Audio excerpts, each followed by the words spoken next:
Good evening. It's October 6th. This is the Education Committee meeting, and here around the table are members of the Education Committee, other board members, leadership team members are in the audience, and I'd like to welcome you back to the high school. Many thanks for Maple Glen for hosting us in our last meeting, and I just want to take the opportunity to thank a number of people, because it is unbelievable that despite a pandemic, the aftermath of a tornado, school is going on, and that didn't just happen by itself.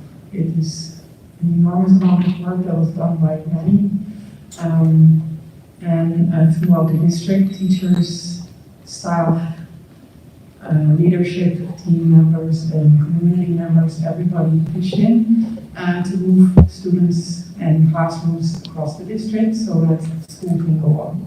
And I'm incredibly impressed and proud of all who have made this happen. It is no short, it's an amazing accomplishment. And because of all of that, we can have business as usual. Our agenda reflects pretty much things that we would normally do in October.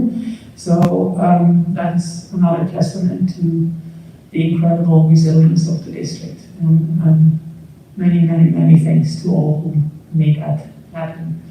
I think, let's see, we can go to item 3 on the agenda. Any announcements or communications? Thank you, Mrs. Sherpier. One announcement for tonight. As has been our practice, at least since 2018, next month we will be doing our data presentation. That will include PSSA's and Keystones. It will include SAT, ACT, and advanced placement exams. Just as a reminder to the committee and the rest of the board, we did our PSSAs and Keystones and all other assessments in the spring of 2021.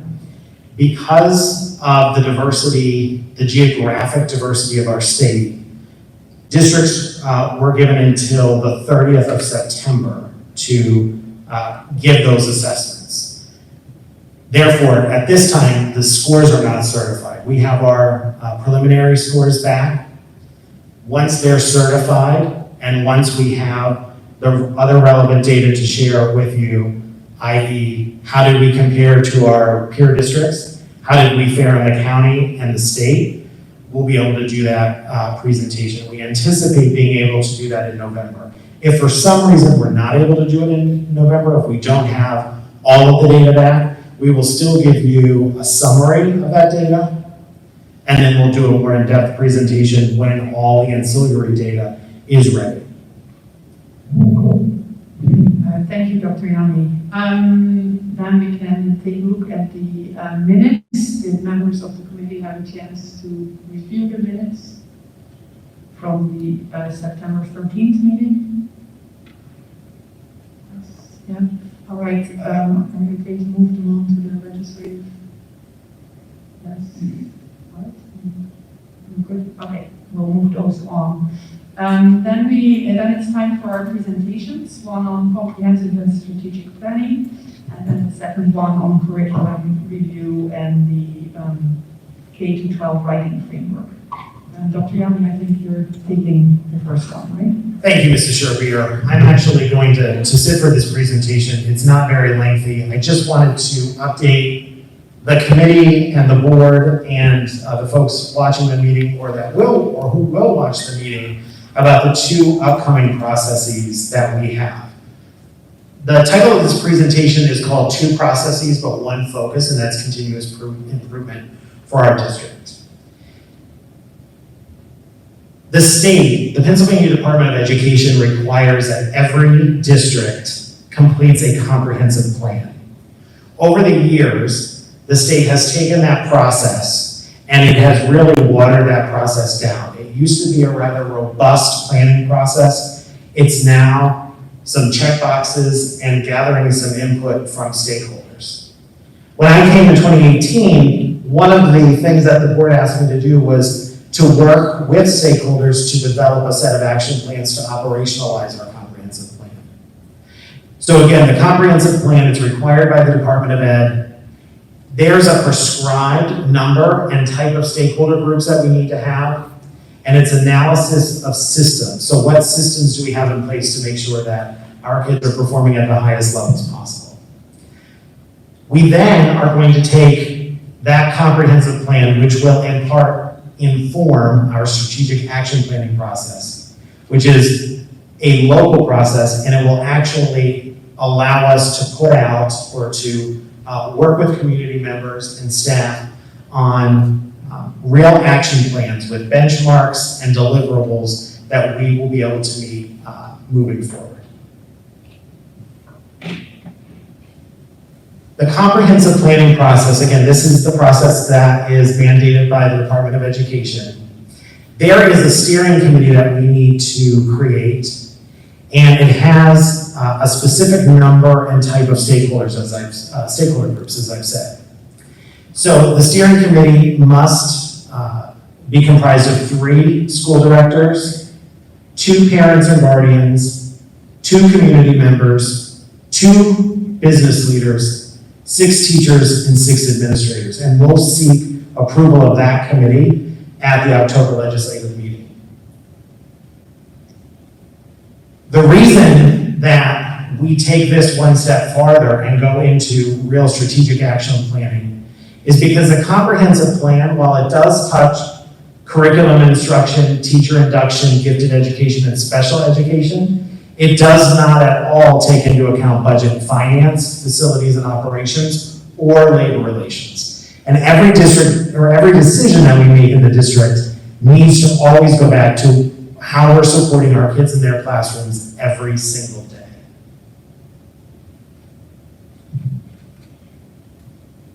As I said, we will be identifying the steering committee members for the comprehensive plan process, and we'll be bringing that list for the board to approve at the next meeting, the October legislative meeting.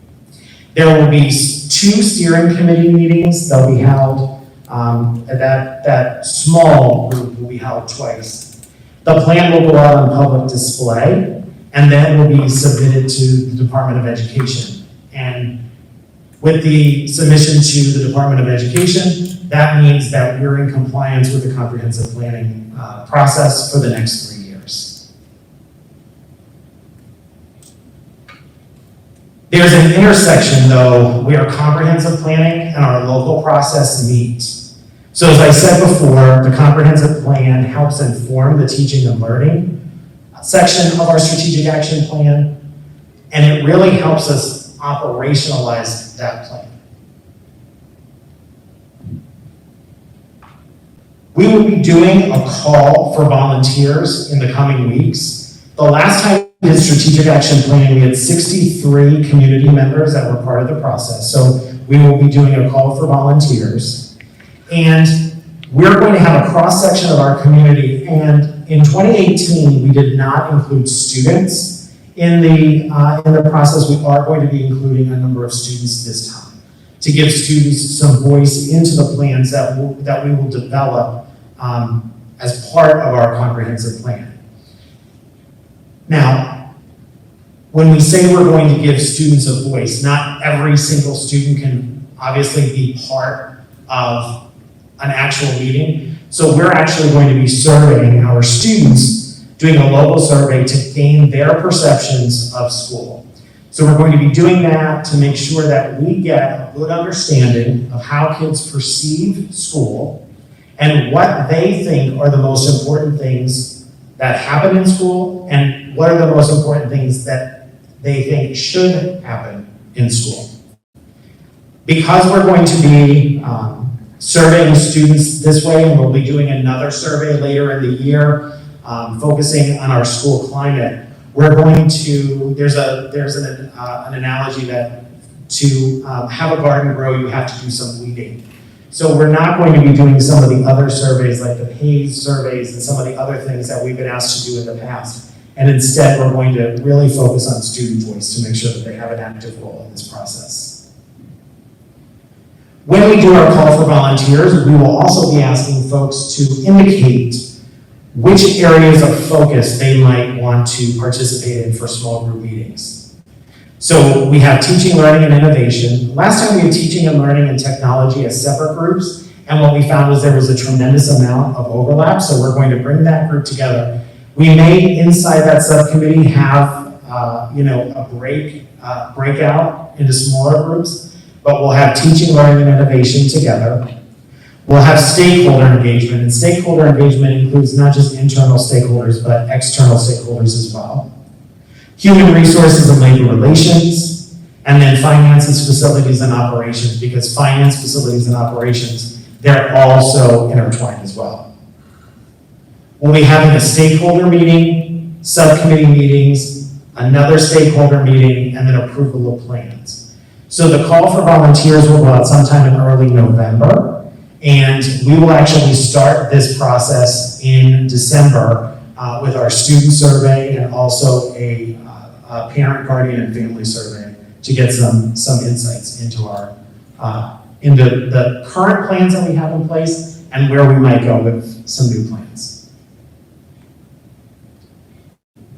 This process is a little bit longer than the comprehensive planning process. If you remember, I started the presentation by saying the Pennsylvania Department of Education really watered down the comprehensive planning process to some checklists and some reflection questions. So we'll identify members, we'll have a stakeholder meeting. For those of you that were part of this the last time, you'll remember we had our kickoff meeting at the Maple Glen cafeteria, and then the subcommittees identify dates that they're going to meet.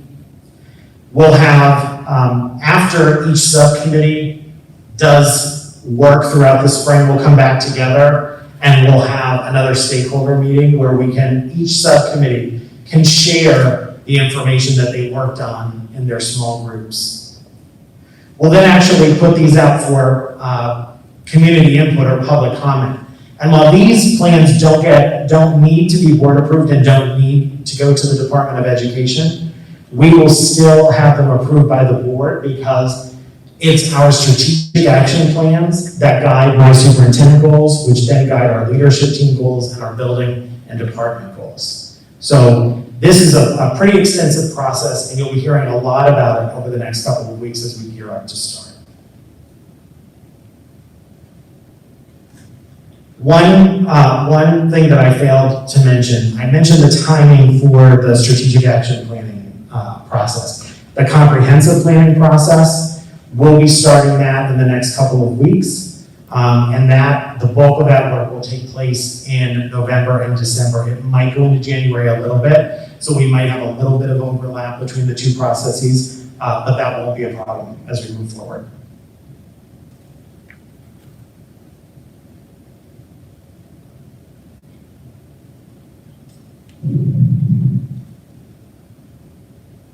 All right, thank you, Dr. Nally. Are there any questions from the committee or the board? All right, Mark? Dr. Yanni, do you envision the deliverables from each of the subcommittees to be similar to the deliverables from the last cycle, or is there anything about what you want out of it in terms of the actual written product that's different? I think some of the goals will be in the new plans that are in the current plans. For example, we have a goal of 100% proficiency in reading, mathematics, and writing. So I would assume that those goals are going to stay. I do think, though, that our new plans will probably will most likely have some additional goals, especially around how we use technology.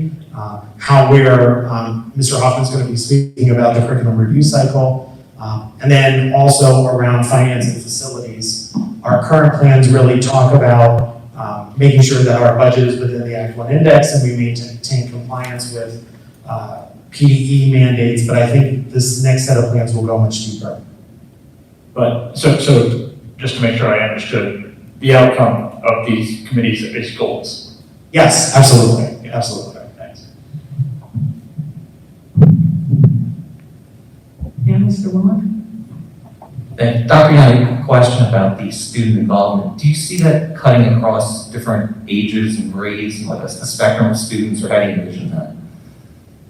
Yes, so primarily we're going to target high school students for this. The survey will go to more than just high school students. But for actual attendance at meetings, we're going to be looking at this time, looking at the high school students. Any other questions? All right, I have two questions. One about these surveys. Are they going to be homegrown, or are there some standardized versions of surveys for this particular purpose that you either need because of the Department of Ed, or there are other organizations? I'm thinking of the equity audit. Is there anything out of there that can be used? We've used in the past, we've used Panorama. They have some good surveys. We'll have the final survey ready to go in the next couple of weeks. But it's really going to get after, the questions are going to sound basic, but really get after what their perceptions of school really are. So the rigor of coursework, do kids feel like they have the ability to take courses that they feel are important to them and what might be their future pursuits? And there will also be some open-ended questions. So anytime you give a survey, when there are multiple choice questions or Likert scale questions, there always has to be at least a few open-ended questions so that students can elaborate on some of the answers that they provide. All right, and my other question is, are there things that you learned from the previous round that are going to make this round go differently, better, I assume? One of the things that we learned the last time was that there were natural connections, and sometimes when we were in the finance group, the budget and finance, we were overlapping and talking about facilities and vice versa. And so that's why we're going to look at this time combining some of those. The other piece, we did student focus groups last time here in the high school, but I think actually having student voice in the subcommittees is actually going to serve us much better than just having focus groups. All right, thank you. I think that satisfies the agenda, so let's move on to the curriculum review cycle and the K12 Writing framework. See Mr. Hoffman walk over to the podium, so go ahead, thank you.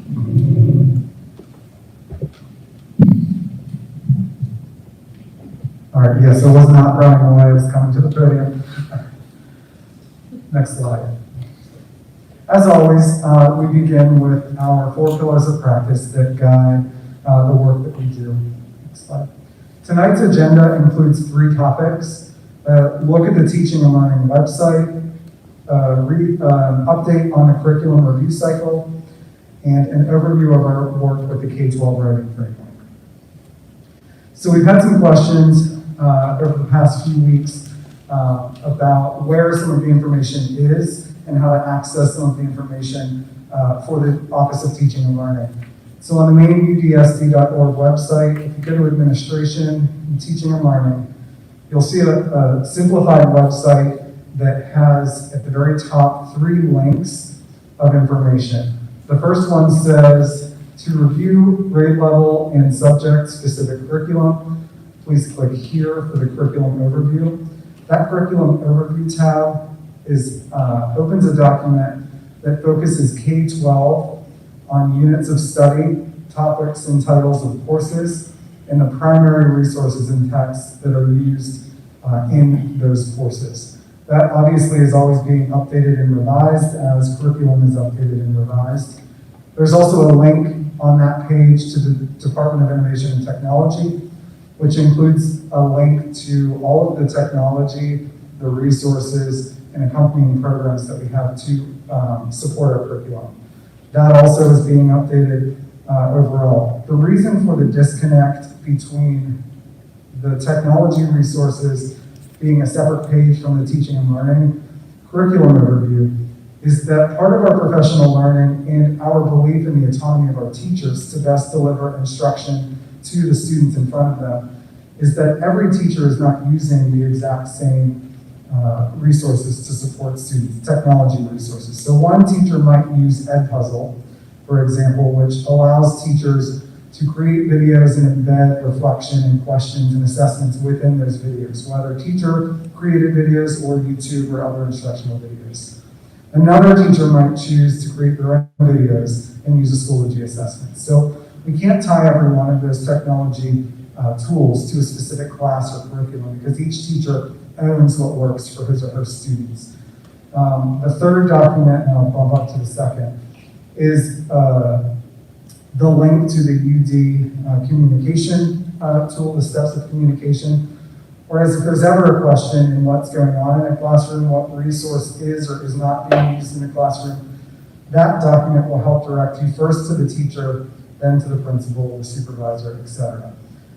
Each teacher will be able to explain to you why he or she is using the tools that they're using, as well as the primary resources that are supported with that curriculum. The second link up there, it's a little small for me to see, but it says for a review of the curriculum review cycle, please click here. And that curriculum review cycle is what I'll be sharing an update with you next. So I wanted to kind of frame the conversation. There's some other accordions of information that Ms. Evans is always so helpful with, and I appreciate. But now I'm going to transition us into a discussion about the curriculum review cycle.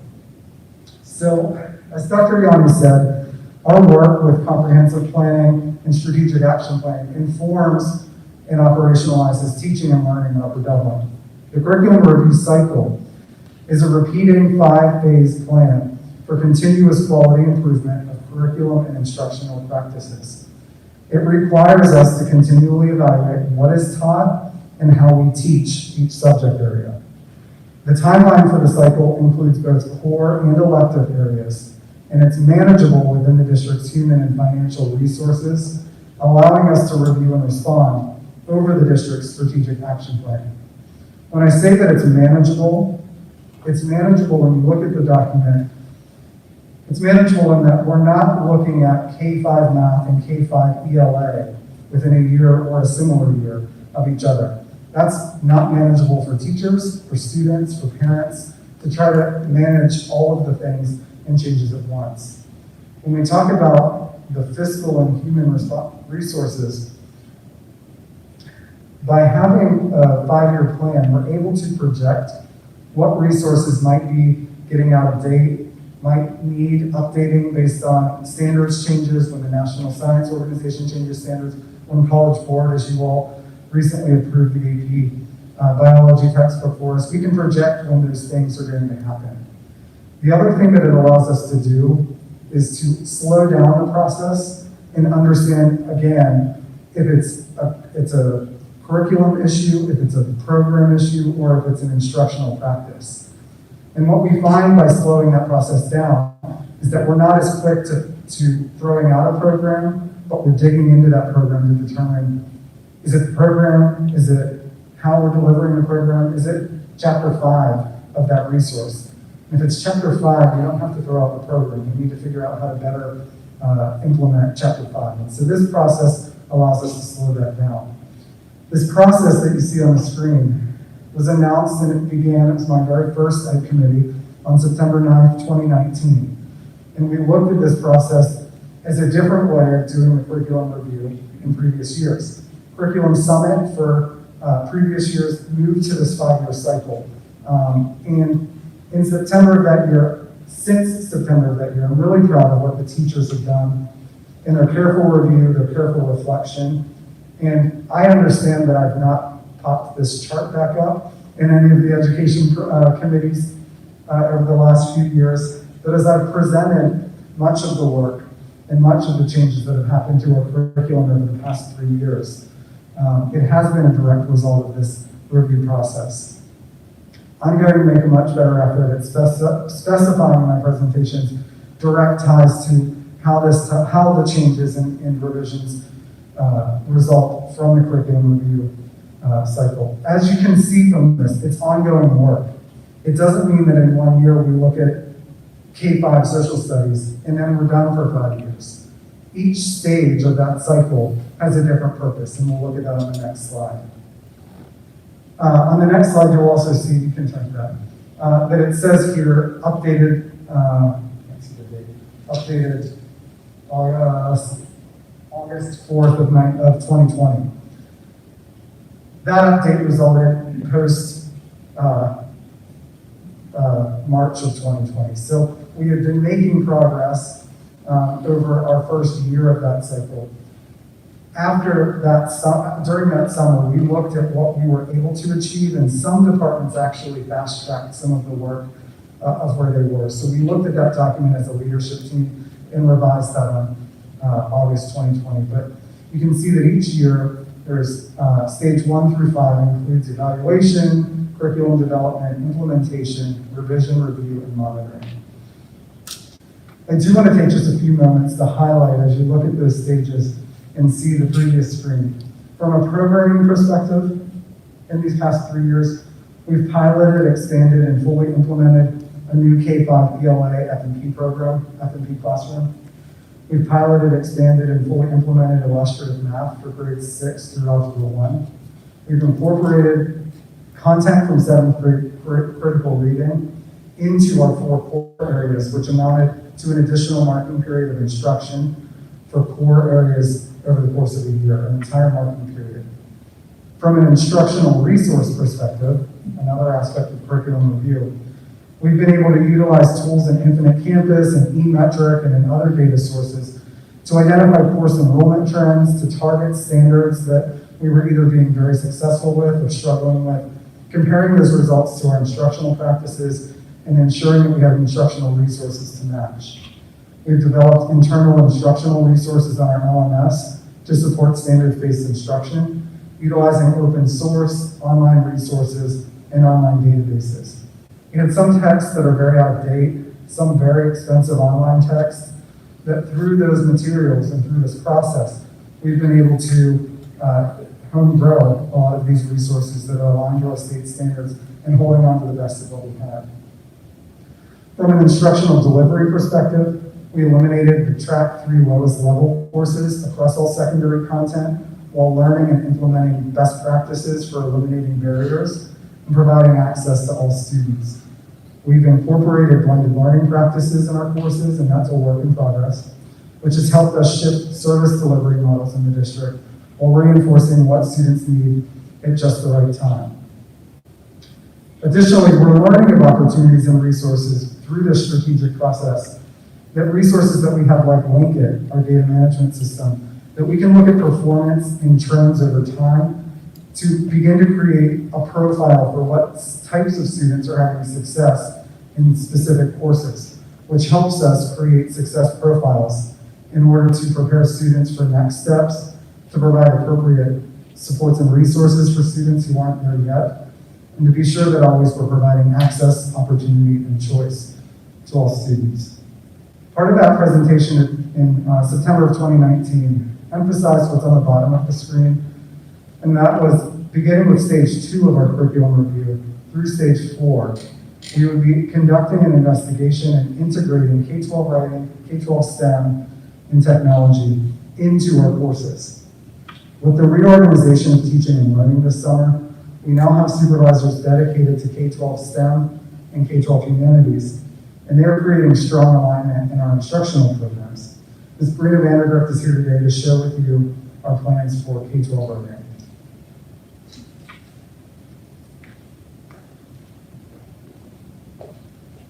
Good evening.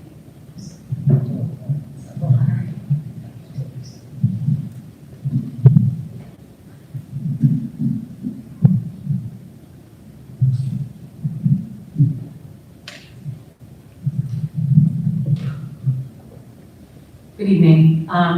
First, I wanted to start by saying how grateful I am to be here tonight to talk to you about writing. For those of you who don't know me, I am extremely passionate about writing.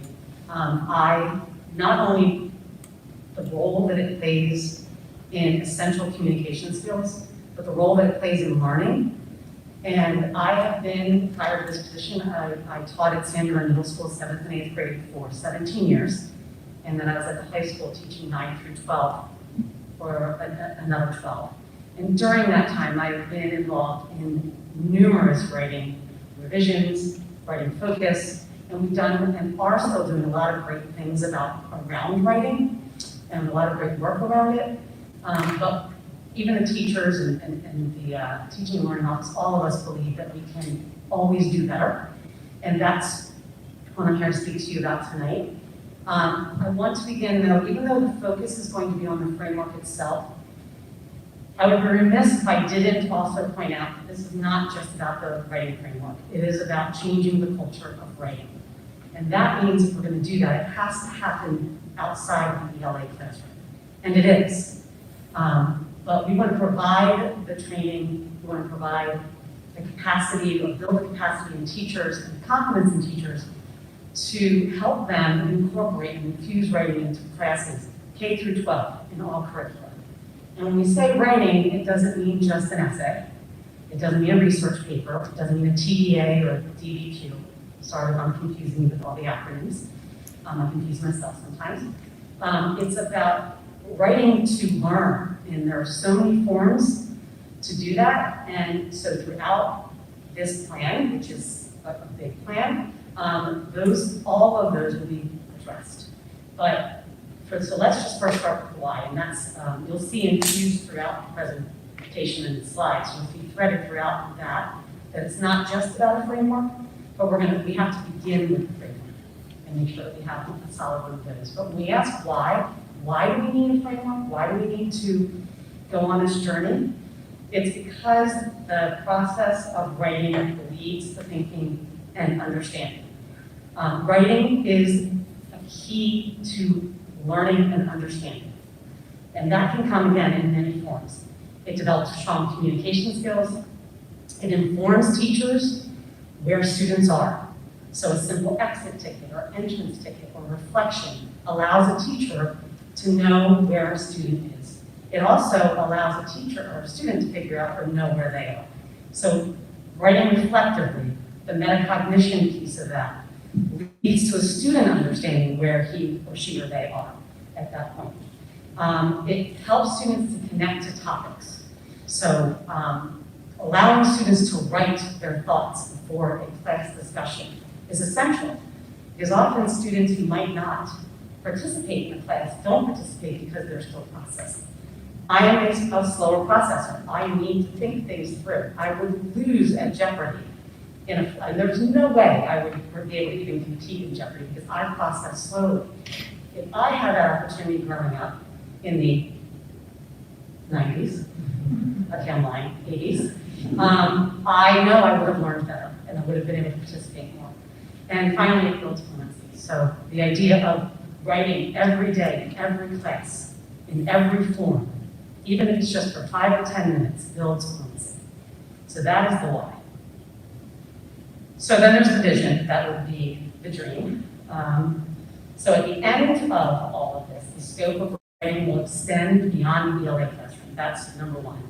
All teachers are going to understand the why and the how. I think teachers do. I know teachers do in a lot of classrooms, but just building that capacity is key to this. The writing framework is going to lead students to learning how to present their ideas and thoughts in many forms and to many audiences, which is essential to life skills and surviving beyond high school, being successful beyond high school.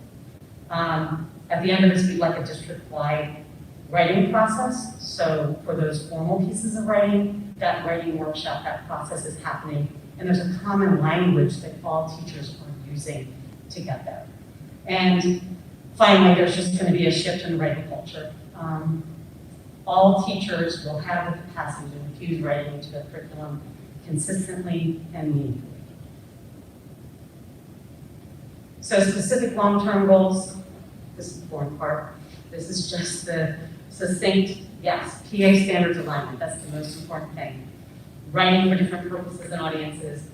The key K-8, for those of you who don't know, the TDA is the text-dependent analysis, for those of you in the audience. And that is the key writing element on the PSSA test from 3rd to 8th grade. So we need a scope and sequence for that. And then also taking a look at where research is infused from K-12 and how we scaffold and build on that. the K-12 writing alignment versus the ELA alignment, which is all curriculum, we want to take a look at the research again, how it is infused throughout K-12. DBQs are writings that happen primarily in history and social studies classes.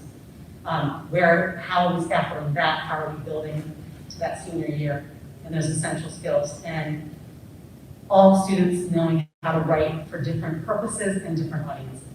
And then the last section, of course, is this is going to take a shift in culture and just years and never ending talking about why writing every day in every class is essential and helping teachers, and they're doing it. I see them doing it. They don't even know they're writing. The writing that they're doing is key and effective in what they're doing.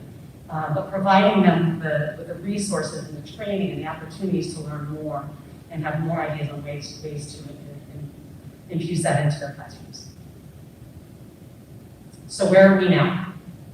We have to start somewhere. This feels like a 10-year job. It's not. But we have to start somewhere. And the first place we want to start, because we believe that a top-down curriculum is never the way to go. A top-down telling teachers, this is what you have to write, this is when you have to write. Does it have to be part of the curriculum? Yes. But there has to be voice, and there has to be reflection, and there has to be collaboration. And in order for that to happen, in order for us to get the buy-in or just the natural infusion of writing, teachers need to be a part of that conversation, and we need to change that and develop that confidence in all teachers. So for the way we want to break it down is the K-12 is too big as one DS. They will be meeting at least once together, but the K-5 focus on ELA is we're going to do an audit of the PA standards. We want to have a writing framework and sequence aligned standards by the end of this year, and identifying curriculum revisions and professional learning that is essential. And that by the end of this year, this is where that's our goal. And then 6 to 12, the hope is we'll have teachers from all subject areas and several from all subject areas, 6 to 12, to do an audit again of the PA standards.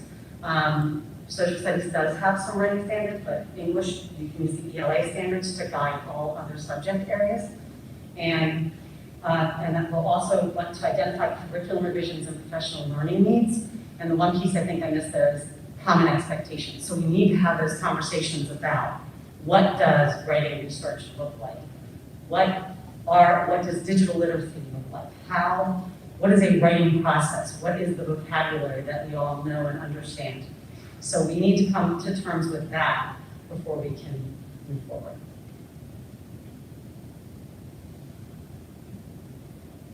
Any questions?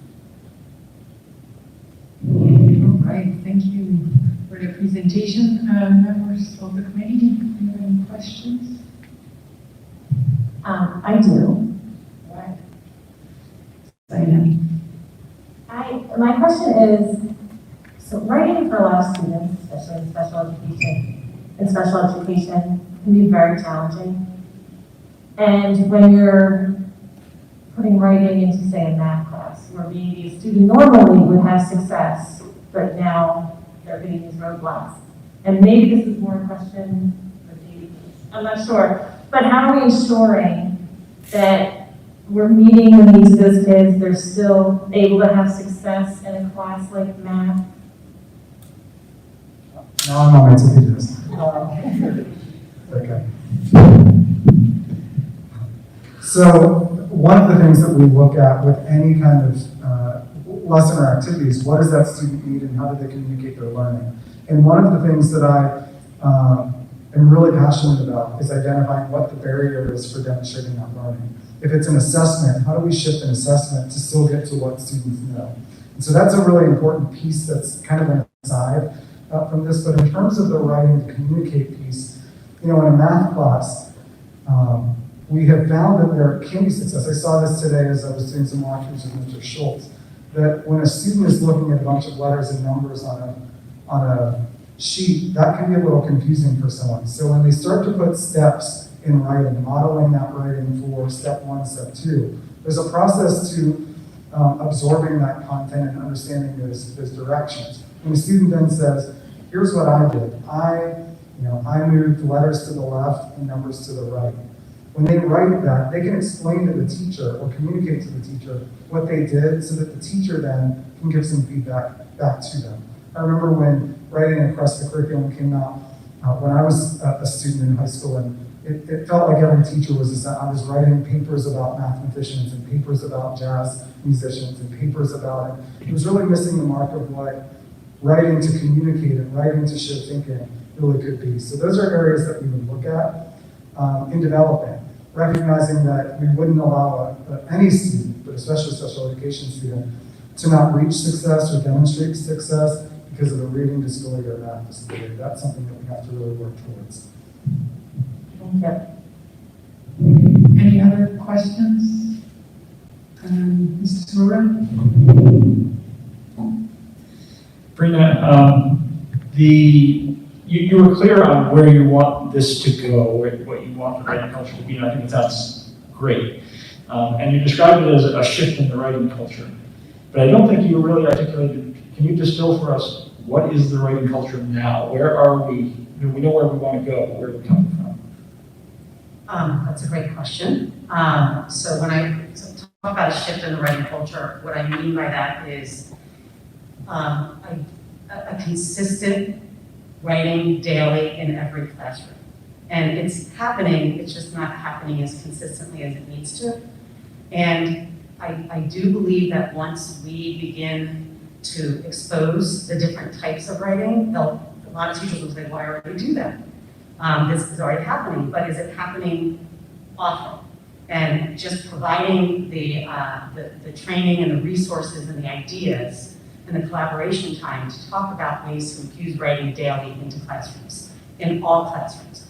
And when I think also the shift of culture, when we first talked about K12 writing framework, the first response was, oh my gosh, they're going to start assigning the number of writings that we have to do in every class every year and what type of writing we have to do. Does that have to be part of the discussion? Absolutely, but it's going to be a discussion and it's going to be we're going to build on that together. It's making them, or helping people to understand that that's not what this is about. It's about helping them build capacity to have students write every day, to see that it helps them to learn, it helps them to show understanding, it builds the fluency, all of the, and it helps them become better communicators, even if it's just a 5-minute quick write. The teacher might say, hey, can you try this again and explain it a little bit better? I'm not quite sure what you mean by that. It's the little writing every day that gets students to where they need to be. So if I just replay that statement, I got it. So your thought is that we're doing the writing now, but we're not necessarily doing it frequently enough, not speaking it, not doing it consciously. It's not a deliberate part of the curriculum design across all. That is an eloquent way of putting it, yes. All right, thank you. That was awesome, thank you. If I could just add one point, speaking as a former elementary teacher through secondary education English, one of the things that we hear a lot from our elementary teachers is that they never had really good training in how to teach writing, and writing is hard. Writing is really hard. And when kids are learning to write, you need to be able to guide them. And so a lot of this work is going to be kind of training and retraining all of us about the writing process and how we actually articulate that. And it's not just a quote-unquote program. A couple years ago, people said, well, we have Ready-Gen for reading, but we don't have anything for writing. It's not about a program, it's about process. And I think that the key point is the consistency in language and approach so that we're not teaching the same skills every single year, so we know what we're holding kids accountable for and what our focus areas are going to be. And I think that's really that other piece that's going to move us forward quickly.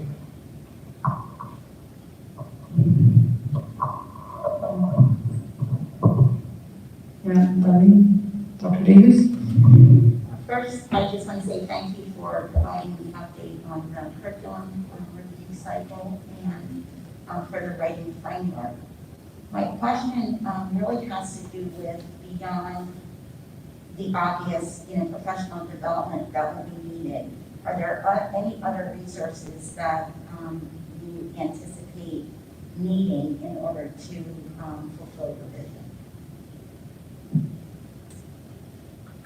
No, not at this time. We don't foresee any of that. Again, it's embracing what we do and making sure that we have some uniformity. The DS, for those that may be an unclear word for someone on the last slide, that means differentiated supervision. So our teachers can opt into a differentiated supervision on years that they're not being formally observed as part of a 3-year cycle. So that group is going to be doing an audit of what is happening, what the results show from what's happening, and that we can then expand those possibilities. So we're seeing that a lot now, which is really why a lot of the textbook revisions and other program requests haven't happened, because teachers are able to use and collaborate in ways that they haven't prior. Other questions? All right, yeah, I have a couple still. Sorry about that. Back to the curriculum review cycle. I think in stage 5, I see making recommendations for further improvement. Is that specific, or is that only happening in stage 5, or is that kind of an ongoing thing? I think you might have mentioned that, but I missed it a little bit. So. Yes, that's ongoing. Right. But at the end of monitoring, you're monitoring the end of that 5-year cycle to determine what specifically is still potentially not working and what we need to reinvestigate. But obviously, we wouldn't wait for the 5th year to look for a problem. Right, and especially if you have like outcomes from standardized testing or other things that you see, will you be able to adjust that? I assumed that was the case, but I just want to make sure that we're not so wedded or rigid in this that I'm not too worried about that. No, and that again is the emphasis of when we updated that in 2020. That was a result of sometimes you see things happening and we need to move an entire department or a chunk of the department on. Well, yeah, and certainly in the last 18 months, we've seen a lot of things going forward and leaps and bounds. So, no, that makes sense. Then about the writing, I'm a little bit puzzled by the quote, and maybe this is because I'm not an English speaker by birth. When you say writing is thinking, to write well is to think clearly. That's a quote. Do you need to think clearly before you can write clearly, or do you have to write before you can think? Can you address that a little bit? Because I'm struggling a little bit here. Do you want me to? This is jump in? one of Dr. Yanni's favorites. Well, the first part is writing is thinking. I think, one of the things that is really important when we're instructing kids is to get them to not only give an answer, but to defend their answer and to substantiate their answer. And so many times, through the writing process, we can do that. And again, as Brina said, it doesn't have to be a long, elaborate writing piece, but it could be something that's short and thick, or short and quick. I don't know why I said that. It's probably because I'm talking about my head tonight. The whole process, when we're thinking about writing as thinking, when kids make mistakes, we can't get into a kid's head to figure out where they're getting tangled. When there's a writing component, we can go ahead and look at where their thinking was, particularly in the area of math. And as we said, we would never let kids struggle unnecessarily in a content area, but it really does make kids' thinking overt to the teacher, to themselves, to their peers. Yeah, so I think the metacognitive component of it is really what you're after. Is that correct? Yeah, the other thing I really like about this is that we're getting more and more away from silos, and that we really are bridging the different disciplines. And let me see. Oh yeah, one other note I made is about digital literacy. And are you also in that writing addressing perhaps how you write in an email versus a letter or a text or know your audience kind of thing?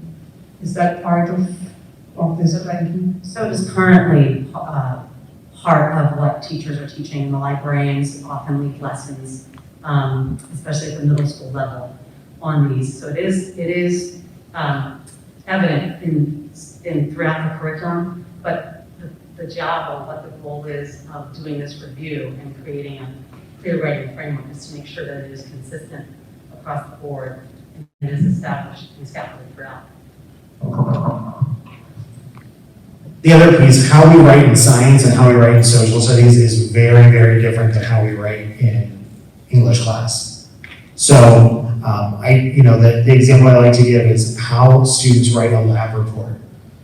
Teaching how to construct a lab report is something that needs to be explicitly taught, modeled, practiced, and kids need feedback on it. So if you think about what this means translated into practice, it means kids are going to get an awful lot of instruction on how to write in various forms and in various ways so that they have a ton of tools in their toolbox. So we talk about kids having success in our K-12 walls, and we talk about having success outside of our K-12 walls. One of the things that we hear nationally every year is that freshmen in college often need writing remediation.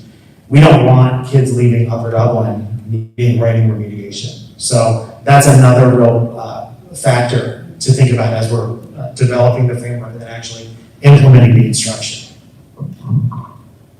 All right, thank you so much. I don't see further questions, so thank you for being here and for the presentations. And we can move on to the education or the committee reports and recommendations. The first one there are a number listed. Is there any background the board needs to be aware of? If it's okay, I can give you background on a number of these things. So the first item is homebound instruction. That's for a medical need, and we're asking the board's approval of that. We have a confidential student agreement that we're bringing before the board. There's another service agreement, and that service agreement is for Foundation Behavioral Health and LifeWorks to provide special ed services for Upper Dublin students for 2021, 2022. And just so the board and the committee, and then we'll remind the board at the legislative meeting that we pay for those slots if we use them. If we don't use those slots, we don't pay for them. We have a professional learning opportunity, Calvin Tucker and Katie Novak, the UDL and blended learning. There will be a total of 55 staff members that will take part in that to deepen their practice and their understanding of their practice. We have a dual enrollment agreement with Gwynedd Mercy University, and that allows our students here at the high school who are taking Principles of Accounting 1 and Principles of Marketing to receive college credit for that. And then we have a long list of assessments, and this is called representational consent. This is our assessment calendar for the year, so you'll see everything from PASA and PSSA to our EasyCBN, district benchmarks, and our gifted screener, and everything in between. Those best practice and for policy, we bring those forth every year so that it's overt and everyone is aware of the assessments that we give. All right, thank you, Dr. Yanni. Are there questions from the board, from the committee? I'm not seeing any for the assessments. We've made there were some changes a few years ago with the move to the, I believe, to the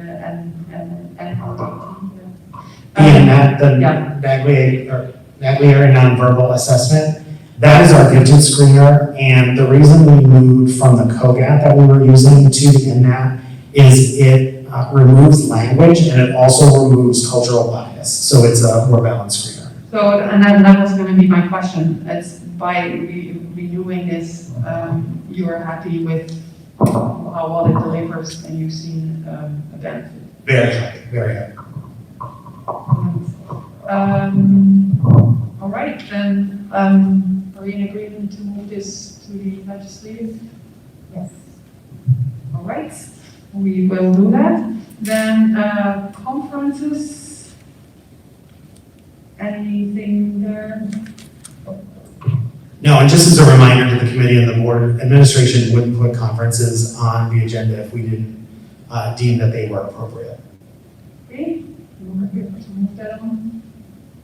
Yes. All right, and then student activities. This is a trip of the lacrosse team for the spring of 22. Any questions? And we'll move that as well. And that gets us to item 7, community input. So anybody who would like to speak is invited to come to the podium. I'm going to ask that you please state your name and where you reside in the township. There is also some written commentary, but I will keep that until you have spoken. Go ahead. Hi, I'm not as tall either. And I can You like, need to know the heels. I wear my heels with my skirt. Better, next person, I'm sure. Ginny Vitella, Ambler. The comprehensive plan, Dr. Yanni, can you remind me of that time frame when we did that? I feel like Dr. Wheeler was here when we started that, and you were here towards the end of that process. I'm just refreshing my memory. And are those documents and those results of those meetings and what we had discussed, are they available somewhere for us to review? Also, will the student survey, which I like that idea, involving the students, because they are the ones that I'm sure have a lot to say, and they're the ones here every single day, and they know more than we know, because sitting at home, we only get what they report. So that's awesome, and I appreciate that. I'm just curious if the parents would be able to see those survey questions either before or after, not just the results. I'd like to see how those questions are phrased or whatever else, if that's possible. The curriculum review, so we got the cycle and everything else, like who's involved in doing that? What is the process like? And in terms of like, does the community get a presentation? Like we looked at the history, I remember years ago, again, I brought this up last month, that Kim Small did one on science for elementary K through 5, and she came and she presented the results of what was involved with science and the changes that were made, and I thought that was really great, and I was just wondering if some of those meetings during that curriculum review would be public, and if we would then get a results kind of presentation. And if that last presentation on the K through 12, will that be posted somewhere, since I couldn't see it at all, and I'd like to read it if possible, so if that can get posted somewhere, I'd be grateful. Thank you. Thank you. Any other members of the community? Hi, I'm Erin Stein from Port Washington. I pretty much had the same comments as Ginny, just as we could see both the curriculum review and the K-12 writing, if that'll be available to us to look at, because it was hard to see. And I also have a really particular, it might seem silly question, but when bringing up the writing, I know we don't teach cursive anymore, but it's really funny that I have, like, my kids think it's a different language. When they see something in cursive, they say, I can't read it. And I know that, it might be antiquated, but I just wonder, is there a place for cursive in writing anymore? That's all. I know it's specific, but I just think it's funny that I have a 17-year-old that doesn't know how to read cursive. So that was it. I just wanted to see if those were going to be available, and just that one cursive question. Thank you. Thank you.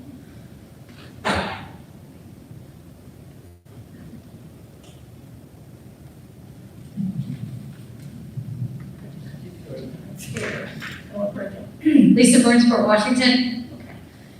Okay, so I'd like to talk about the 13 kids, and correct me if I'm wrong, that are quarantined right now. I believe we have 20 active cases in Upper Dublin, and of those 13 kids are home quarantined.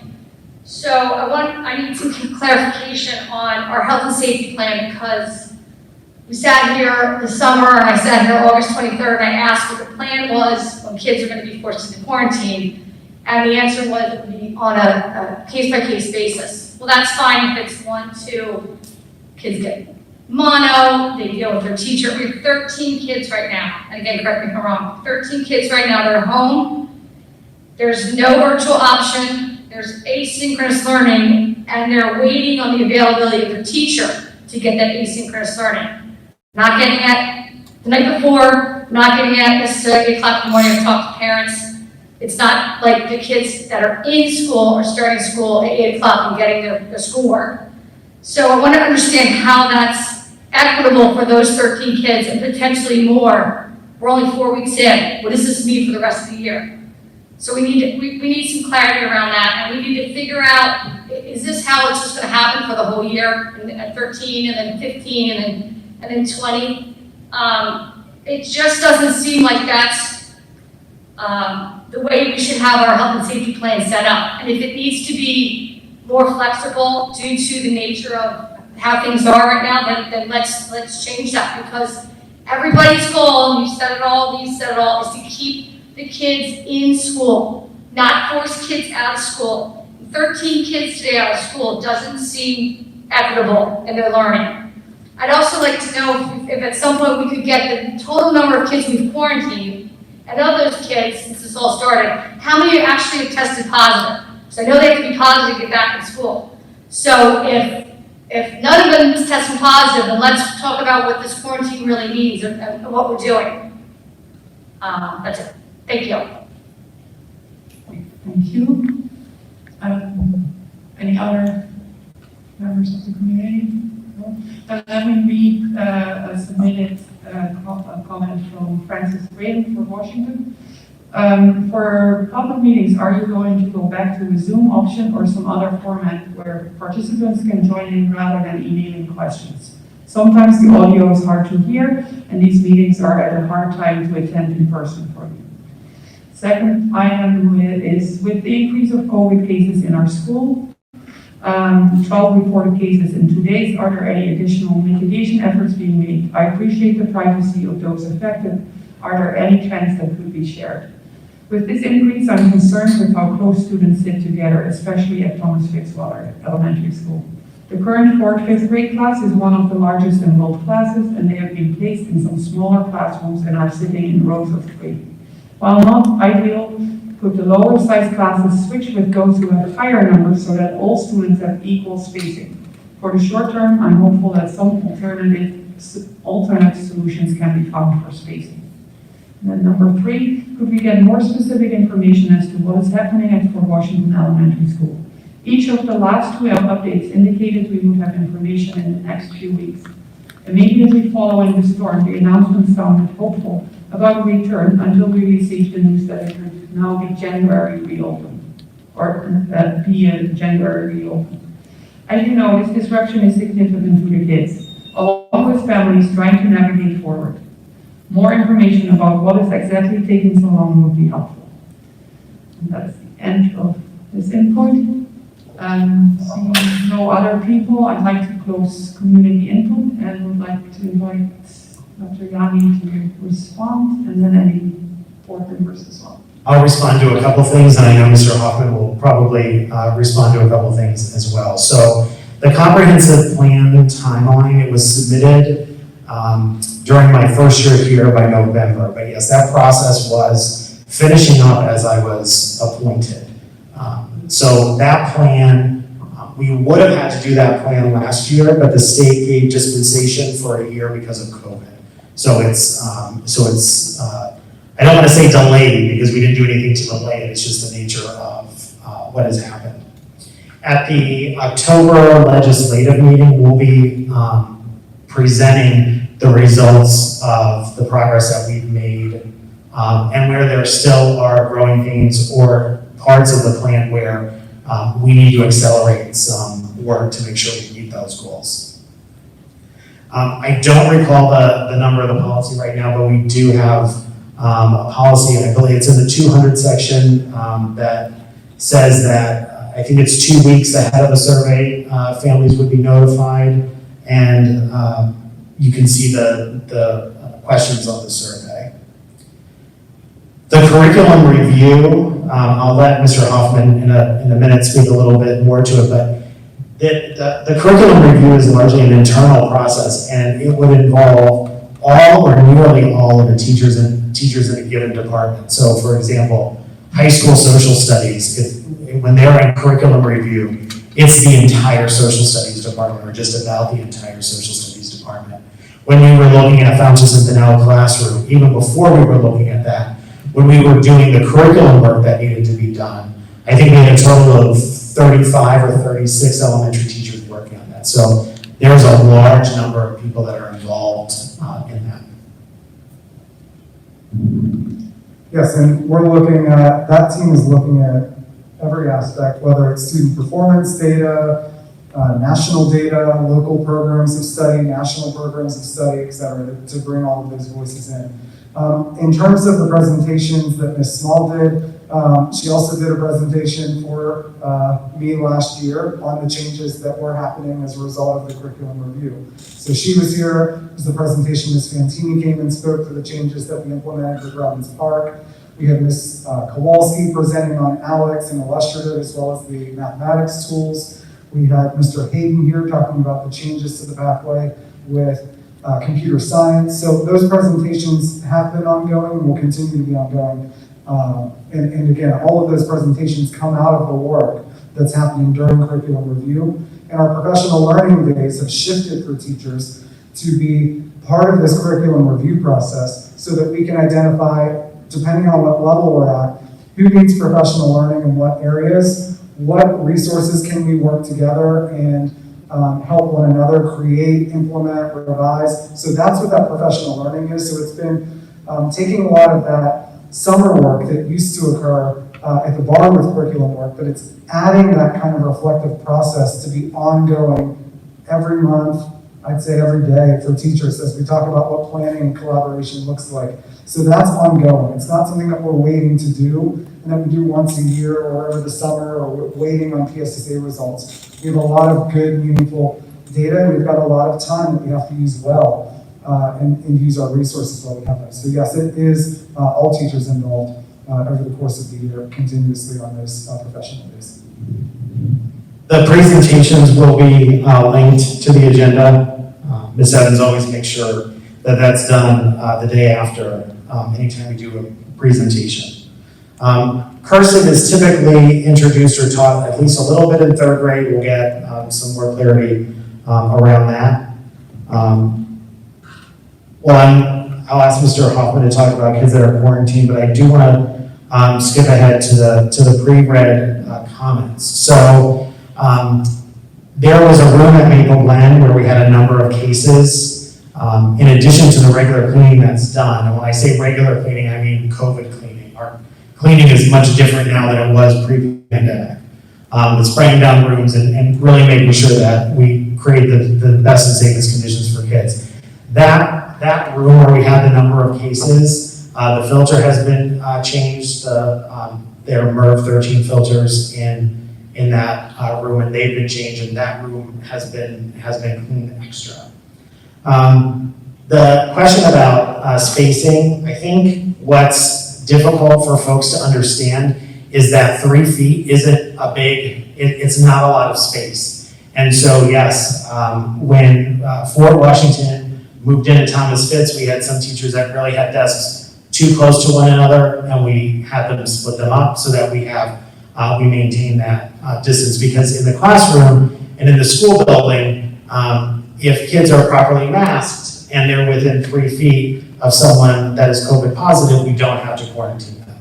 I'll say what I said all last year. Transportation is our biggest challenge, and transportation is 6 feet. So when you think about students on a bus, to be able to space kids out 6 feet it's not something that any district can do. And if you think of sitting on the bus and what that 6 foot bubble looks around you, that's what's leading to a number of our students being quarantined. As far as Fort Washington, we've always projected that we would be able to get back into that building in some form around winter break. I want to remind everybody that building is an older building. It was built in 59 or 69.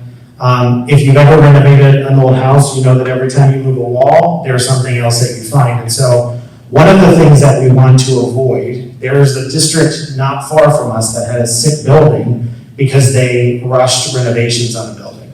We're making sure that we are methodical in our rehabilitation of that building because we don't want to rush it and have kids back in a building that that could potentially cause more health problems.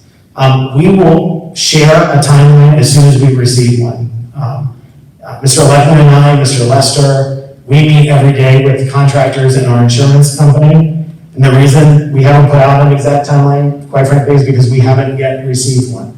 I do expect in the next 2 weeks to be able to give the community a more comprehensive timeline than just winter break.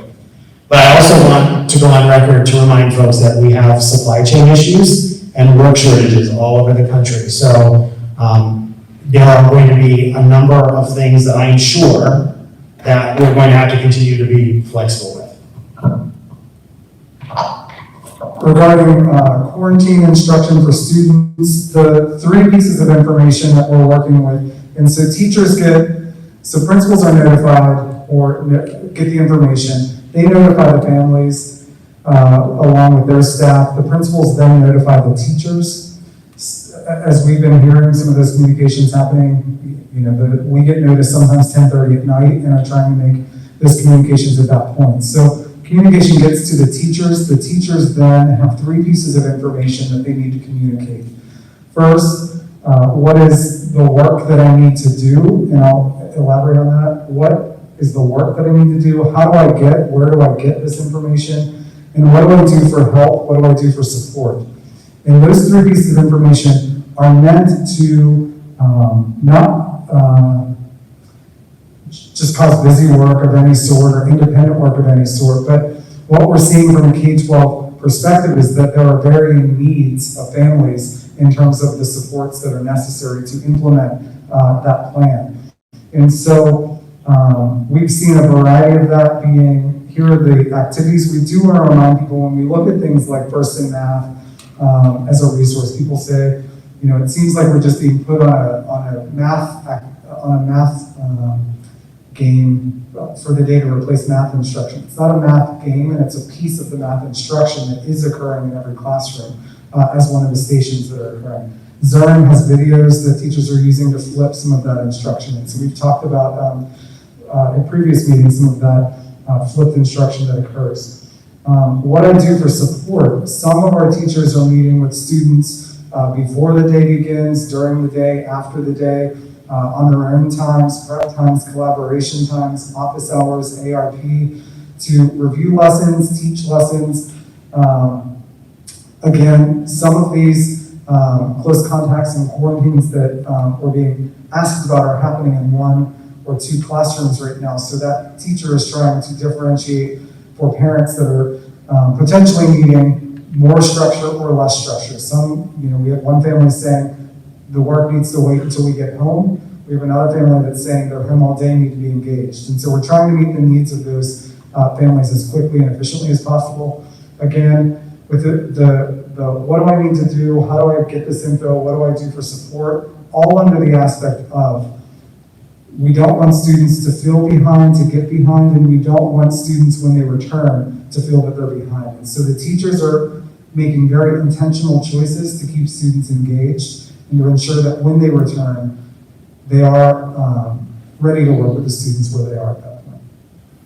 And as Dr. Yanni said, we'll continue to revise and reflect. The last point that I want to make is about Zoom. I believe in my conversations with board leadership that there will be ongoing conversations about the use of Zoom, and that if there's a decision to move to a Zoom environment, those conversations will continue and happen at the legislative meeting. All right, are there any board members who want to comment? No? Then I think I thank everybody for being here. I'd like to announce that the next education meeting will be on Wednesday, November 3rd at 6 p.m. most likely here in the high school. And I enjoyed the meeting. Thank you for joining. Good night. I suggest that we move into policy after our quick comfort break. Thank you.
Alright, is this fully juiced up? I don't know if you need me to stay here the whole time or not. I might head out. Why not? I think things are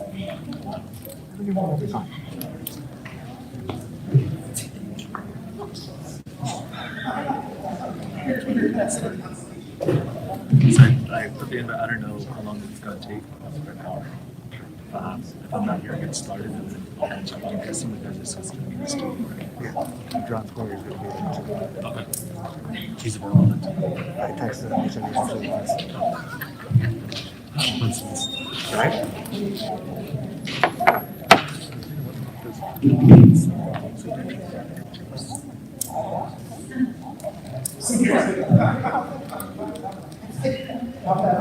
How are you? So if the audio sounds good, you just self speakers. Speak there. We're gonna be able to do it.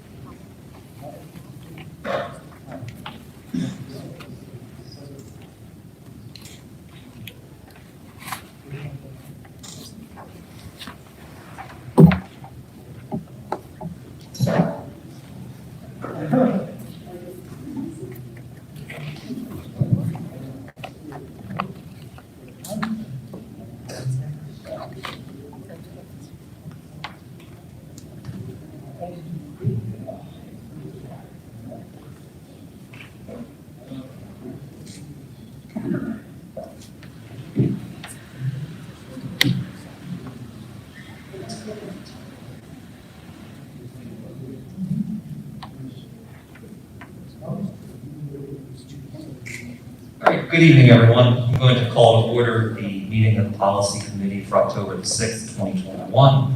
I'm going to be understudying the role of chair tonight. Ms. Francis could not be here for a personal matter, but just so that everyone understands, we still have 3 members of the committee here, so we're still able to do committee business this evening. With that, Dr. Yanni, any announcements or communication? There are no announcements tonight. Moving on, we have minutes from our last policy committee meeting from September. Committee members, we had a chance to review the minutes. And are we okay with moving them forward to the legislative meeting? Yes. Excellent, we will do that. And we will jump right into our reports and recommendations this evening. We have 5 items on second reading. We can start with Board Operating Guideline 006. Dr. Yanni, anything we should know about that for second reading? We brought 006 back for another reading.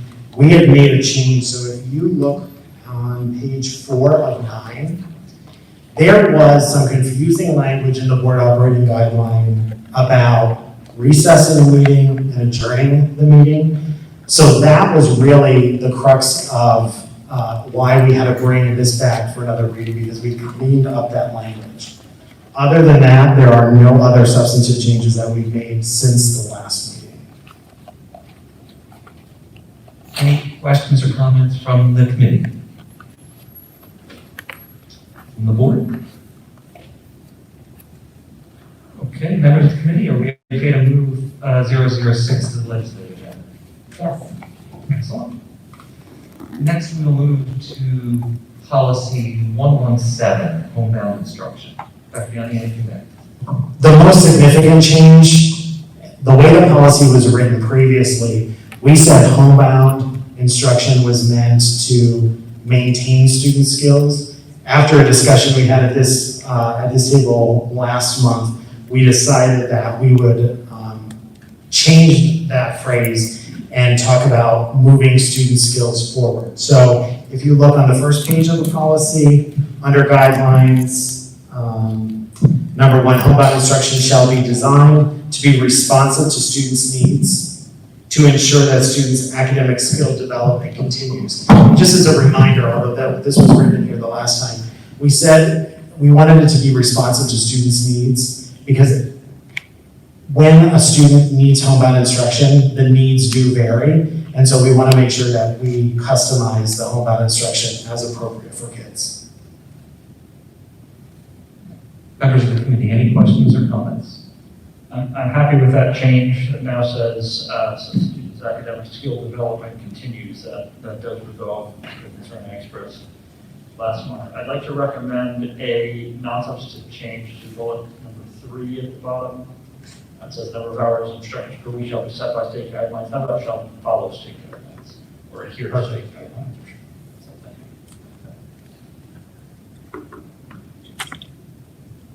Anything else from the committee or the board? Okay, members of the committee, with that one non-substantive alteration, can we move this policy forward to the legislative? Yes. Excellent. Thank you so much. Next, we'll move to policy 137, home education programs. There were no substantive changes. Just as a reminder, some members of the board will remember there's typically an annual motion where we have someone manage our homeschool or home educated students. We brought that back in-house this year, so we're having our own internal folks do that. And we kept the language generic that says the administrator in charge of home education. That way right now it's living in student services, but if we move it over to the curriculum office, because the language is generic enough, we don't have to bring it back for review. Excellent. Members of the committee, any questions or comments on 137? Members of the board? Okay, members of the committee, are we good to move 137 to the legislative agenda? Yes. Yes. Excellent. Thank you so much. Next, we'll move to 138, which is English Language Development Program. There were no substantive changes from our last meeting. Okay, members of the committee, any questions or comments? Members of the board? Seeing none, members of the committee, are we good to move 138 to the legislative agenda? Yes. Excellent. Thank you so much. And our last second reading of the evening is policy 200, enrollment of students. Dr. Young? There are no substantive changes, although I did want to have a conversation under guidelines. The first guideline there, school-age resident students and eligible non-resident students, as outlined in the administrative regulation accompanying this policy, shall be entitled to attend district schools. I am comfortable with that language as written because we have other policy that we'll actually talk about tonight, but I wanted to make sure that the committee was comfortable with that as written before we got any further. I do appreciate you bringing that to us, Dr. Yanni. This does sound like an item that the board should be stipulating and doesn't necessarily belong in administrative regulation, but I understand your point that it is also covered in additional policy. But rather than, unless there, so maybe the value in this language that says there needs to be something, does there need to be something in administrative regulation attached to this policy around this? Is that what it's trying to accomplish? I think that is what it's trying to accomplish. We could say school-age resident students and eligible non-resident students shall be entitled to attend district schools, and then we can have a cross-reference of the other policy. That might make it cleaner. Yeah, I think that's cleaner. I mean, the only, maybe under delegation of responsibility, if there's something that is required for administrative regulation, specifically for policy 200, we could put that in delegation of responsibility to say that the administrative regulation shall cover that topic, but I'm not sure what that topic would be. Sure. So I'm comfortable if the committee is comfortable, we can do a cross-reference of policy. Yeah, and I don't think that's a substantive change because we're really talking about administrative regulation here, even though it's in the wording of the policy. Yeah, I agree on that. I think the cross-reference would be a good idea so that especially if somebody looks at this policy and says, what is or who is a non-resident student, we know there's another policy out there, and it's evident in this policy as well, the cross-reference. Any other comments from members of the board or the committee? I just have one question, 3 paragraphs below that, there's a parenthesized move to AR. I may have missed that. And I do think that does belong in AR. Yes. Yes, so that's, yeah, it'll be struck out for the legislative meeting. That will go with AR. Anything else on policy 200? Members of the committee, with those couple of non-substantive changes, are we good to move this to the legislative agenda? Yes. Yes. Excellent. Thank you so much. That is our last second reading of the evening, so we'll move to our next item, which is first reading. We have 3 policies tonight for first reading. We'll go in order. As usual, we'll start with 201, admission of kindergartners and beginners. Dr. Young. So everyone knows what a kindergartner is, but not everyone might know what a beginner is.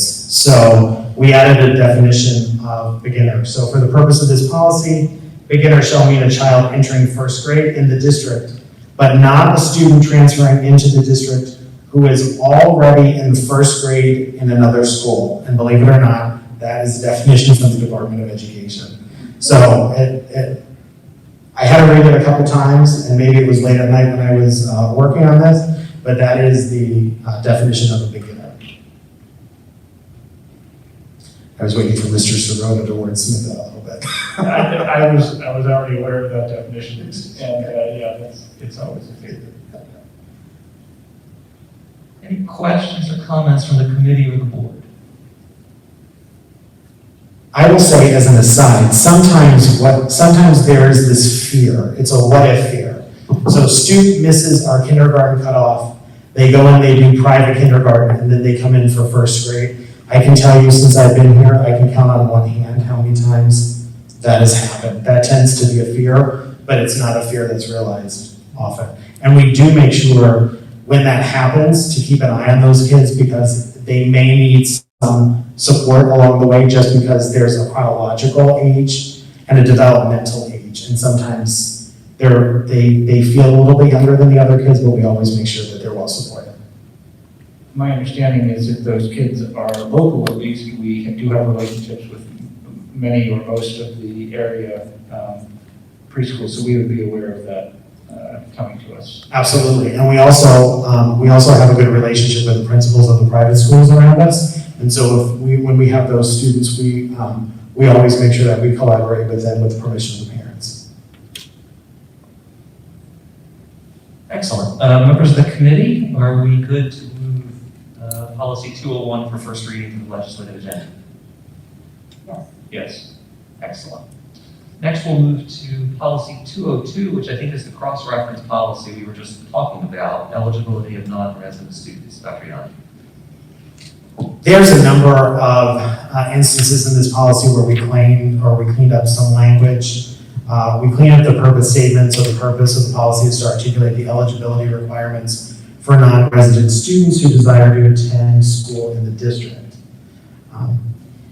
Under authority, there was a statement that said a person may not knowingly or willfully present any false information, so on, so on, so on.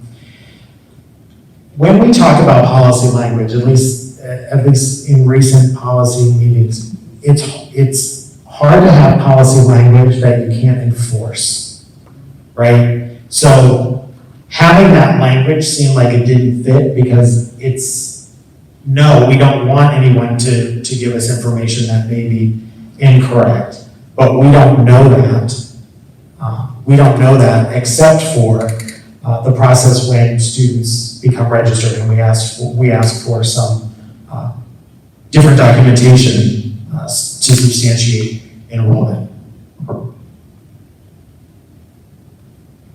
I have two comments. One is, before I get to that particular paragraph, this is policy 202. The one we just reviewed for second reading is also numbered as 202, and I suspect that one of them is misnumbered. The other one should be 200. Verify that, right? Enrollment of students is 200. Okay, so never mind. That's fine. Oh, it's 202, it's listed as 202 in the second reading section of the agenda, but the policy is fine, so it's just the agenda. Okay. All right. Yeah, I agree that this paragraph doesn't need to be in policy. I mean, it's true in general. I suspect, however, it was added for a reason at some point. And it might be interesting to ask Ken for the history if he has it. So I did. So because it's in some, when there's language that looks a little bit odd, I look at our peer districts. And then when Ed Dazio and I, we briefly meet to review anything that looks odd. We have systematized our registration process. I think 5 or 10 years ago, districts didn't always have great processes to verify documents. We have a much better process in place. So we ask for certain documents as part of registration. So one of the things that our registrar, Maura Ruiz, takes real pride in is making sure that the documents that we accept can be authenticated. So I'm comfortable with that language leaving, knowing that we all believe that no one should ever knowingly present any false information. Dr. Yanni, one question on that. I agree with you. I don't think this language is necessary or really even works, but should we later on, maybe under other guidelines, have something to say that penalties for submission of false information or statements will be in accordance with school code? Because I do know that section 1302 makes it a summary offense, among other things, which is really out of our jurisdiction, but I wonder if we should just put in policy that if somebody does do this, there are ramifications. Sure, I'm happy to add that. Jen, Mark, what do you think? Is that unnecessary, what we're thinking? In the same way that this feels evident, that feels evident to me. I'm not sure it's necessary. It's not like people have to read this policy before they attempt to register. So it's not like we're giving them notice that there's... I'm just thinking more of the back end, because we do have in here that if there is a known infraction, the student has to disenroll. And I'm just wondering if some authority then says we have to take that to the next level, and somehow we're involved in that process. Should we have a policy that we're not doing anything other than following school code by cooperating with authorities or doing whatever we have to do in that very unlikely situation? But it's more the my back end. Okay, I think to rephrase what you just said, it's not. It's to direct, because the purpose of policy is for us to direct the administration. It's for us to direct the administration to follow school code. Yeah. That process. That's probably stated better that way, yeah. Okay, all right, I'm comfortable with that. Yeah, what do you think? I'm comfortable with that. I have other questions about the policy, but. Dr. Yanni, you good with that? Sure, absolutely, absolutely. Yeah. So it says tuition rate shall be determined in accordance with the statute. Or do we have no say over what the tuition rate? So actually, we do have say over the rate. What's in statute, and I actually just pulled the two pieces of school code up.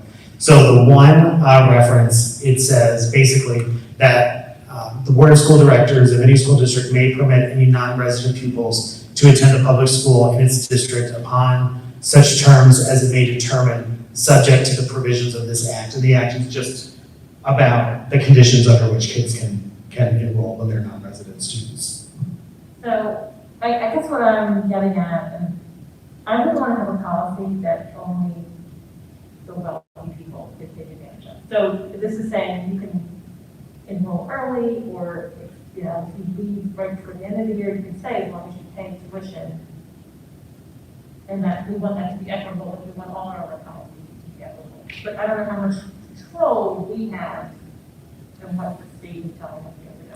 So I think that we can put anything into policies. I checked what the school code language says.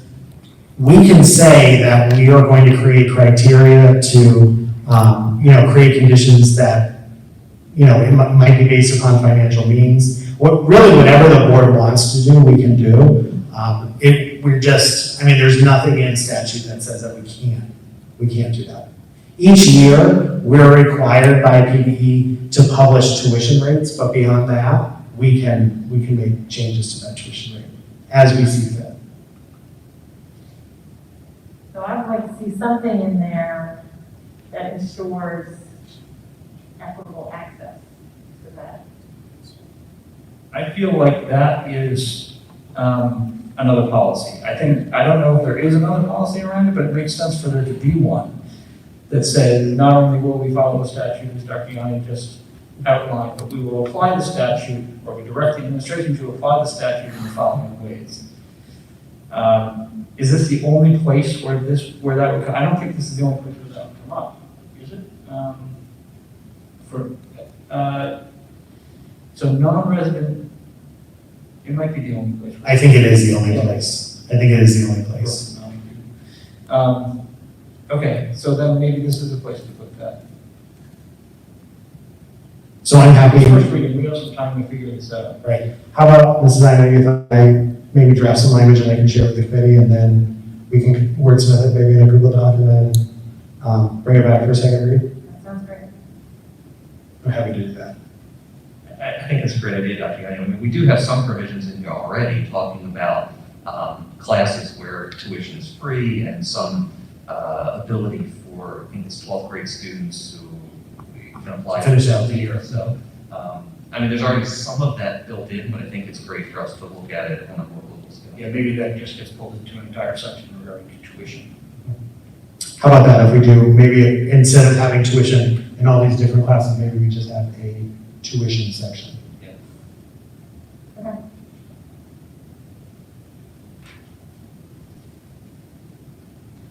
Anything else from the committee or the board? Just Dr. Yanni, on class 4,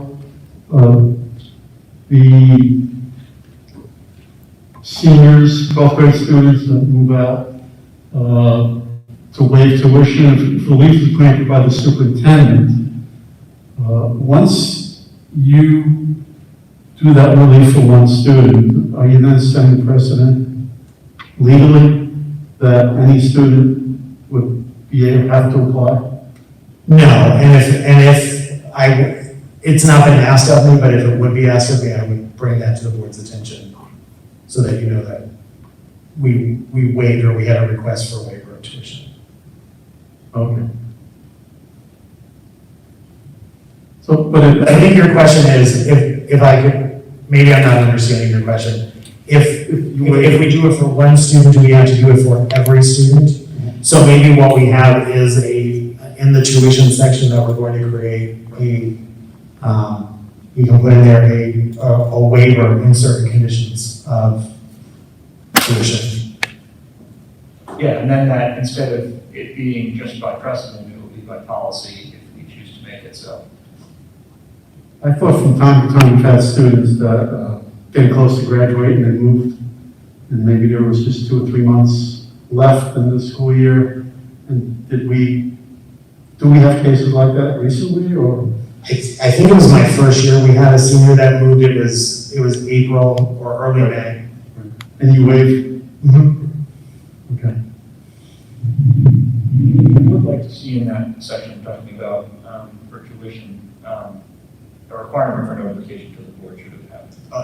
Absolutely. That would anyway, but let's put it in. Right, no, and I think that is good, because and even if it's not, even though we don't get these requests often, I do think the board needs to know when we have the requests. I have, did you have something else there? I have one more, under non-resident students toward the top of guidelines, and there's a new sentence: the district will verify information presented during the registration process. I have wrestled with this one back and forth about leaving that alone or expanding it. So verification, this is sort of getting into my professional arena. I mean, that can mean all kinds of things. You're only ever verifying to the extent that you're able, to the extent that you found what you believe to be valid. I think, so what's the goal of that sentence? It's to say you can't just present it and we're going to actually look at what is presented to us? Yes, because I would say, greater than 99%, 99.9% of folks, when they register their students, they give us, information that we can verify. There are some times that we'll get, for example, a utility bill or a lease that looks like it might have been altered. And so at that point, we make a phone call to a landlord, or we ask for another bill to be presented, another utility bill to be presented, to see if we can substantiate the information that we've been given. Those cases, though, are extremely, extremely rare. Okay, so the downside to putting it in, and maybe Jeff helped me with this, is if we say we're going to verify it and then it gets past that step and later we discover something was untoward. Well, if our policy said we verified it, they accepted it, it's over at that point if we put it in policy, isn't it? Or do we need to have the standards of verification explicit here? It has to be, and that's impossible. I mean, there's too many documents, there's too many types of documents, how will we verify what, the document standards of verification for all those types of documents, I think is going to be roughly impossible. So I'm wrestling with whether to put it in at all, because we can't be complete. I think we need to say something there. I mean, we could talk about whether it should be review or verify or something like that in terms of a word choice, but I think we need something in policy to say that the documentation that's going to be provided, the sworn statement, the affidavit of residency, and the backup documentation is verified to the best of the administration's ability. Because the way I see that also tying in is that later on we say any non-resident student found to be attending district schools without qualifying under the policy. So if we don't have a verification process, then I think it diminishes that qualification aspect. So as long as there's some sort of defense in there, and I think you had some in the wording you just said, Jeff, that to the best of our ability. Because I don't want to say, well, we verified it, you let us in then, you said it was valid. So it's our fault. I don't want to, that we can't have that kind of outcome in the case of invalid documentation. And I know all this stuff is incredibly rare, but that's the point of policy. I have to cover the really rare cases. I mean, I'm fine putting some kind of qualification like that. Dr. Yanni, what do you think? I mean, you know, either Sure. to the best of the ability or through reasonable and ordinary means, I mean, some kind of language like that, whatever Dr. Yanni looks comfortable with. Yeah, tomorrow, Ms. Evans and I can look at it, we'll send it out to the committee and see if you like the language. I mean, this is a first reading, so we have time to. I think Mrs. Scherbier had a question. Yeah, maybe I'm missing something, but exchange students, are they considered class 2? Exchange students are actually going to be covered by a completely different policy that'll be coming up in the next couple of months. Okay, good. And I say that because a number of superintendents in our group are going to be bringing that because a number of us do exchange programs and no one has a good policy around that.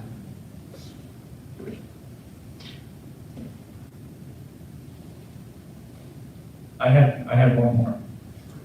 Class 3 now says students in this class should be entitled to all free school privileges, et cetera. The same language that exists in class 2.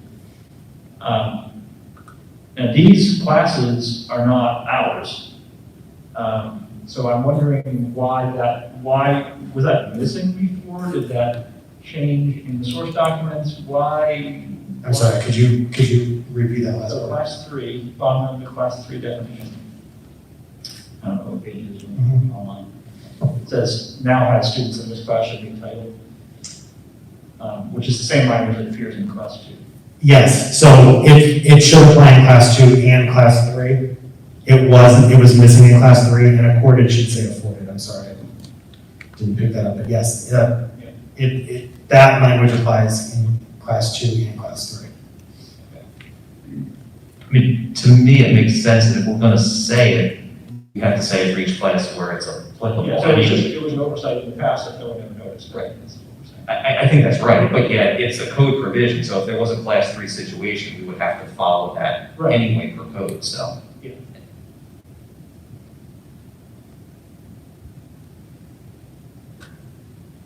Anything else?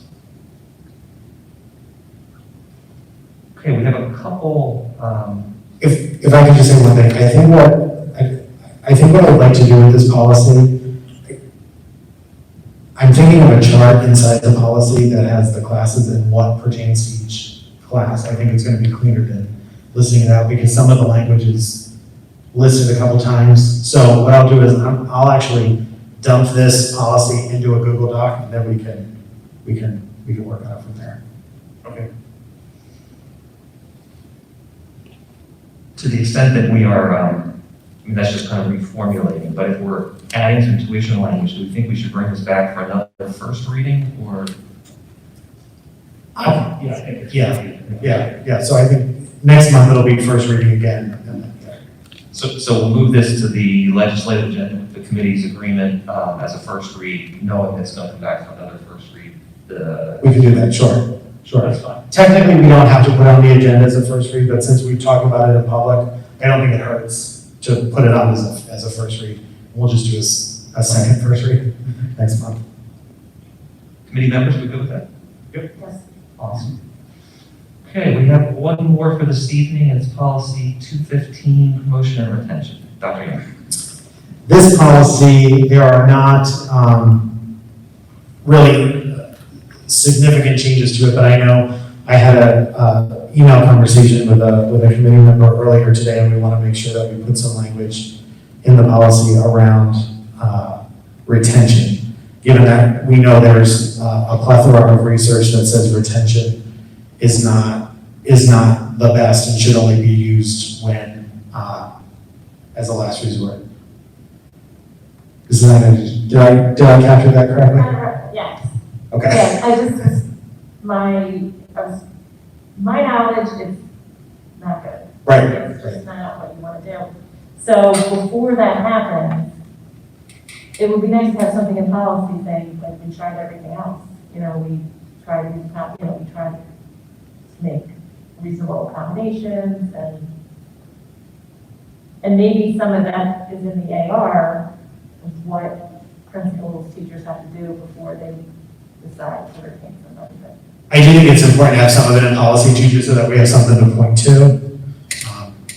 This is a policy that gets spoken about every year by parents and administrators, so I think the more specific we can make it, and having that language in there, I think that will aim, so thank you for that. I have a couple structural and wording kind of issues. So under authority, the second paragraph under authority, I think belongs under guidelines.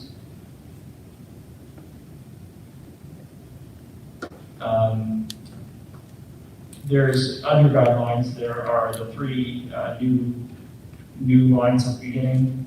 The second one is missing verb. It's missing part of verb, shall something.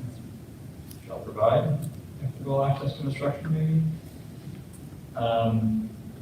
Or else shall, no, so else shall have access. Shall have equitable access. Shall have equitable access. Now that's. See, I miss one word in 25 pages of policy. I can always count on Mr. Short.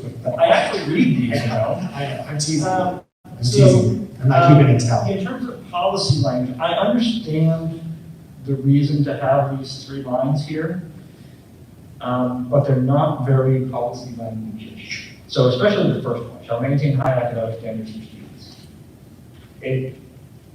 It's important that we do that, but in terms of policy language, that says nothing.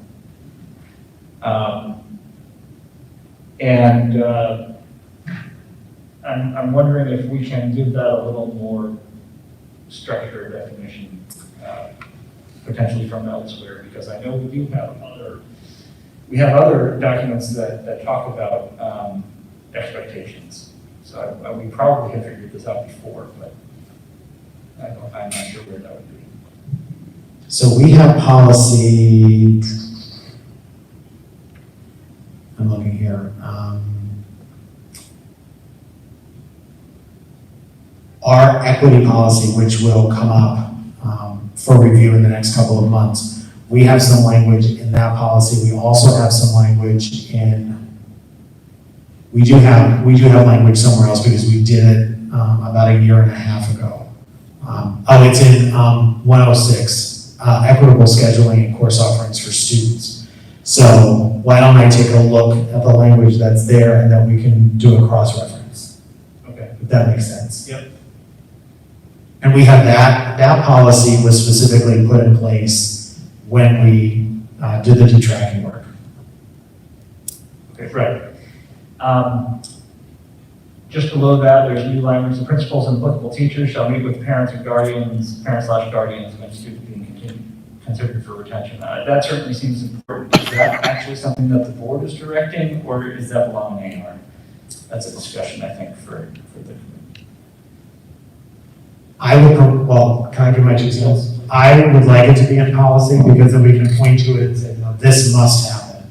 Not that I think any of our current principals would do it, but down the road, I don't want a principal all of a sudden to decide, June 10th that we're going to, retain someone. So I think we can. All right, and I think that, the sort of schedule and process for that all belongs in AR. Yeah, certainly absolutely. we can say, anyone else have an opinion about that? So.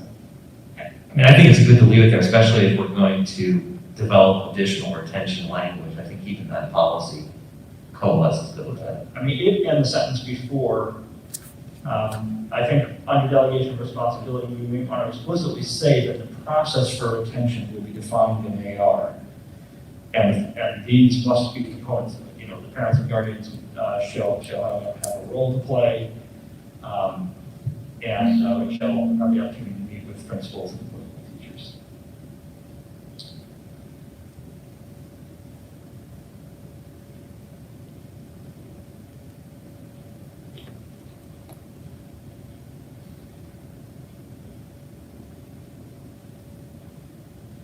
Any other comments or questions?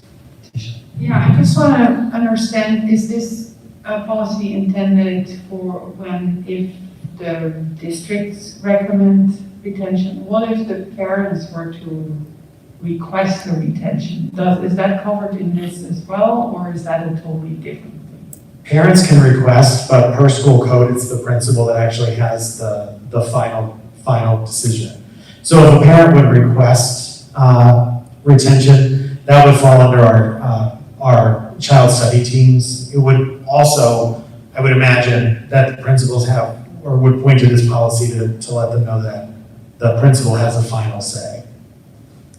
Okay, all right, I'll probably need to read this a little bit more with that perspective, because especially in this last year and a half, when there were kids who may not have made the progress for whatever reason that they wanted, or if somebody's out sick for a long period of time, there could be reasons for that request, I think. Absolutely, and I think if sometimes when it's requested by parents, there is agreement with the school-based team.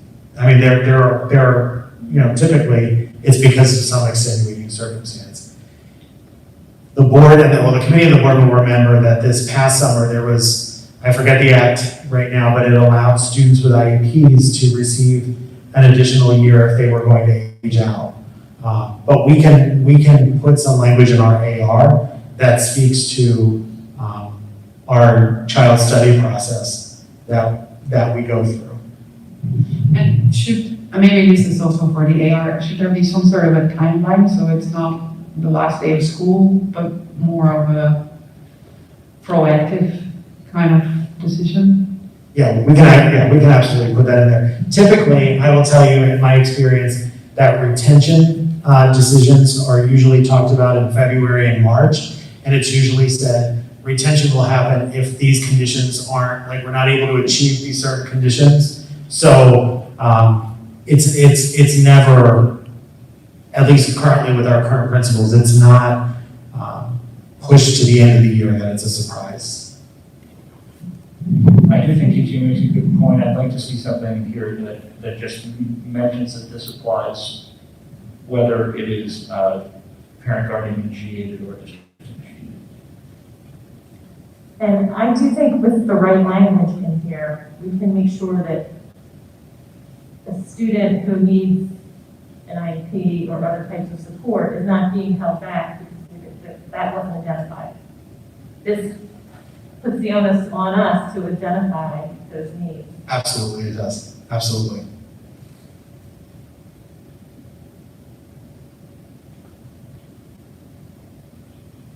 Any other questions or comments from the board or the committee? Okay, I guess we had the same question about this policy in terms of moving it forward or coming back to first reading. I mean, I think that we're talking about revising language. I mean, on a certain level, none of it's substantive because I think it's all present, but yet it's significant enough that perhaps we should do another first read. We can do that, sure. I think this is going to need another first read. I like the idea of acknowledging that this one and the other one at the legislative meeting with the expectation that it's going to come back here for a first read. Committee members, we agreement to treat this one the same as the last? Yes. Excellent. We'll do that. That is the last of our policies for the evening, which will bring us to community input. If any members of the community would like to speak, please come up to the podium, state your name and what part of the township you're from, and you have your opportunity.